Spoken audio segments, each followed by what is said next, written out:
Now for this lesson we're going to explore the film itself that I created some time ago. It is Nobody's Heart, a song interpreted by Diana Penton and played by Red Schwager on the guitar. Red Schwager is the best guitarist in Ontario and Canada, as decided by the Guild of Musicians for years and years. Diana Penton is well known.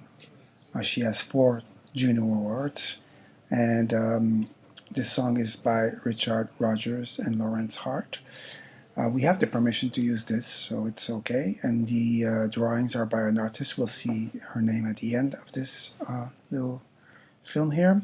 So we animated this about 2 years ago, I guess. And it was a great project. The idea here was to create something very simple, linear, something based on very simple character animation using After Effects. And so the idea here, the aesthetic here, was to remain very naive, to do very childish kind of drawings, and so that's what we did here. You can see I'm scrolling through. You saw the storyboard, you saw the templates, now you see the film, and you'll see how the animation was made. And what we're going to do along the following weeks is take the templates one by one and explore the filters we're going to use, explain them, demonstrate them, and then let you give it a try. So there are 28 shots, I believe, in this film. Once we've done all the shots, we're going to assemble all the shots in Premiere Pro using the music as a background template and using the storyboard as a template to indicate us the rhythm of each shot, how they come in and out, and if they dissolve from one or the other, or simple cut. Okay, so as we're playing this, I'm not going to play it through. I'm going to give you the address of the film, and you can watch the film on your own time, specifically. Here I'm going to go and stop and explain what filters were used and stuff like that. So here, first a simple rotation on the record. So we have a zoom in, and here the record was, what's important here is the handle had a little motion left-right, very, very gentle motion left-right, using the anchor point was set here in the middle of the weight here, the counterweight, and the motion was just very, very gentle, like 0.5 pixels left and right. Here the texture and the label, everything's turning, and I had to set the anchor point of the record itself in the middle point here. So that's the only things that are moving. The rest is just a zoom out from this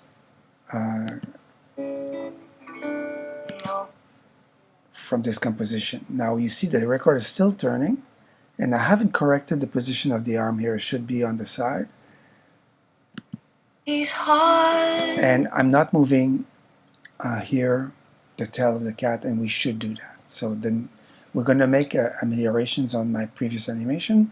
We're going to add things here that were not in the previous film. So we're going to animate that tail here using the puppet tool. And here it's simple rotation using an expression. So the expression is Alt-click the watch for rotation, and the expression is time multiplied by whatever, 25, 50, 75, 100, whatever it takes to make it turn at a good speed. To me. And there's a zoom in here. So to create the zoom in, of course, all layers are attached to one layer. That is, every layer is parented to the background layer, which is the blue texture. And all I'm zooming in here on is the blue texture, but because all the layers are parented, they follow. So you don't need to zoom in each and every layer. You're going to zoom in only on the background layer, but everything being parented is going to follow through. Nobody's heart belongs to me, I hope. So here we have the ears moving and the tail moving. Just watch carefully. Who cares. Nobody. And to do this, we use the puppet tool. So we create points on the cat, and we move those points moving in time. That's very simple, and it creates interpolation or animation. And that's a way of animating curves and things that are moving like this without having to cut them out and rotate them. So it's just using a pixel change on the position of the anchor points that we're going to set on the cat. And here we have a dissolve. That means there's an overlap. So the previous shot is a little longer, and the next shot is also a little longer to allow this overlap so we can dissolve them. That's why we want to do all shots in this animation a little longer than the storyboard requires. Maybe a second, maybe 2-3 seconds longer on each shot, so we have the ability, if we want, to dissolve them if need be. Or else we're stuck and we can't dissolve. Nobody So here you really see the movement of the arm. It's a little exaggerated here. I would maybe do it a little subtle. So the rotation here, the reflection is not rotating, of course, because reflections don't rotate unless the light is moving in the room or the window position is moving. That would change the reflection, but reflections normally stay at the same place because they're from the light source and the light source is not moving. So that's why it stays there. So only the texture is rotating. The notes are coming from the filter called foam. So I took those notes and I fed them into the filter called foam as an image. And foam, what foam does is multiply and generate music notes at a rhythm that I decide by the volume of repetition. So that's all things that we're going to adjust when we get that filter in place. So I have different kinds of notes. I have double notes, I have a double single, and double double. And so I have to feed those in 2 different layers because foam will only handle 1 image at a time. So I'm going to create 2 foam filters on 2 layers. One for these notes, the double notes, and one for the double note, single note here. And all the dancing and all the motion is created by foam automatically. And that is because you're going to give it or remove gravity from it. So if it has gravity, it's going to fall down on the floor. If you remove gravity, it's going to float up. If you leave gravity alone, it's going to float somewhere in between space. So you're going to decide how much gravity those notes are. Some can be heavy and fall down on the floor if you want. It's your decision. But if you want them just to float around, just gravity is minimized. That's the least of my care. So here we have separated the flowers from the template and having them rotate individually. And here again we're using foam to move the bubbles here in the back. They're a little mechanical here. I would like them to be a little bit more subtle. We're going to try to work something a little bit better. And the foam usually would be dancing up and down. I did that in my previous version that I submitted to the artist and she didn't like it. So she had me remove it, but I would like to put it back. So those big lumps of bubble foam here should be dancing up and down and left and right using an expression in horizontal and vertical or position. And you see the flowers are rotating on the wall. And here she's floating in the back and I have the flowers floating also. Everybody here is on a random wiggle for position. That is, I created an expression for each individual flower. So that means there's 1, 2, 3, 4, 5, 6 flowers that are dancing. No, 7, 8. Maybe there are several on one layer, but you need as many layers as there are flowers or a group of flowers. Maybe there's a group of 2, 3 flowers on one layer and they're all moving at the same time, but you want to not make it so automatic. You want to make it very random. So normally you would have a layer per flower and each layer would have an expression for position. That means I'll click the watch and put a wiggle parentheses -1, comma 1, close parentheses, and accept the expression. So it would be a very simple expression of -1 + 1, on the wiggle or on the random. So random or wiggle. We'll try them one after the other and we'll see which works best. Here on my original film I had the clock going crazy and I would like to do that again. So that means we have to animate the two arms, putting the anchor point exactly at the point here where the needle meets the motor that makes them turn, and we're going to put a rotation expression with full wiggleness on these ones so that they go nuts. And we have the wind here moving the curtain. That's a displacement map filter. Again here, the curtains are moving and the heart is beating. And that's a spherized filter that we animated. And the butterflies is something you know how to do already. You make one butterfly, you can duplicate it. We have some motion blur on those layers, very important. And the heart disappears.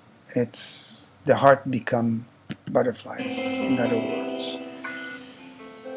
And now the butterflies are everywhere in space, so we're going to create one butterfly and multiply it and put it everywhere. That's how it works. And now here we only have the shadow of the butterflies, and that is because we use a radial shadow filter, and we clicked on the little box called shadow only. So the butterflies are actually there, but we don't see them because we clicked on the box shadow only.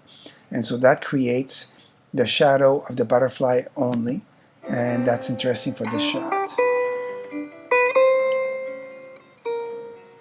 And here, the steam coming out here is created with radio wave, using a very light white gray and using a mask that we created in the shape of smoke.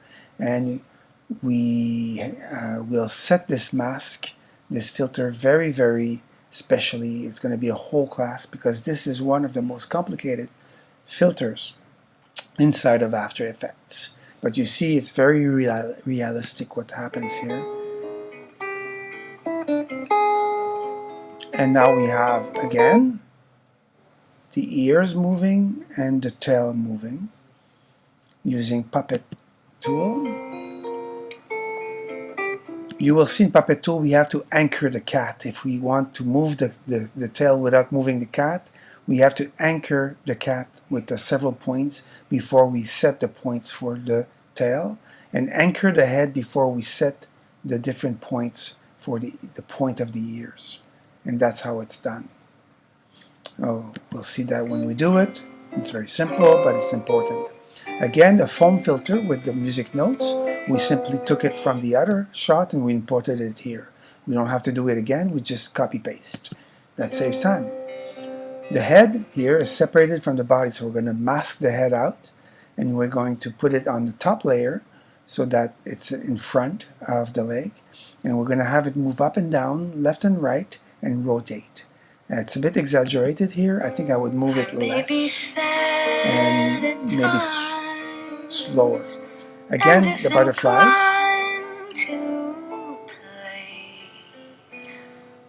And the butterflies. So the butterflies, we're going to create a very long shot, okay, that we're going to split in different parts. So it's the same shot that we're just going to split around and put in 3 parts across. And there's a dissolve there. And you see here, the cat tail is moving. We can again move the head and the ears if we want to work hard.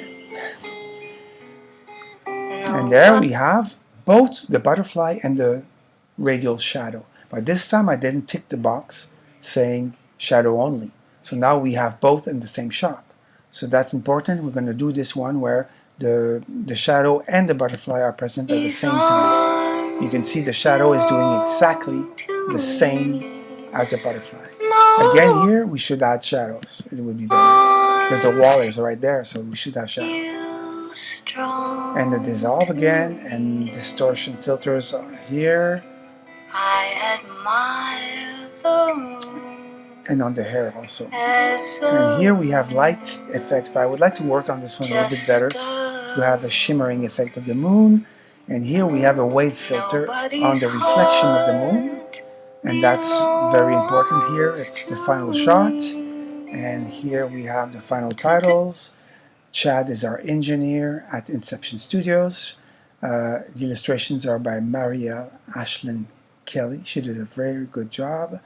Here I did the animation, Jennifer did the producing, and it's our company, Leading Pictures, who did this film. Now it's going to be yours, so your names are going to appear here as the animation that you're going to do. Here are students of my class in Saint-Frère-André who did one version of this film, probably not this one, I just put their names there, but they did a version that we saw in class only. And that was this version is the one I did, and it was supported by Hamilton City of Hamilton and by I don't know who else, the artist herself. So that's it. That's the work we have to do on this film. So let's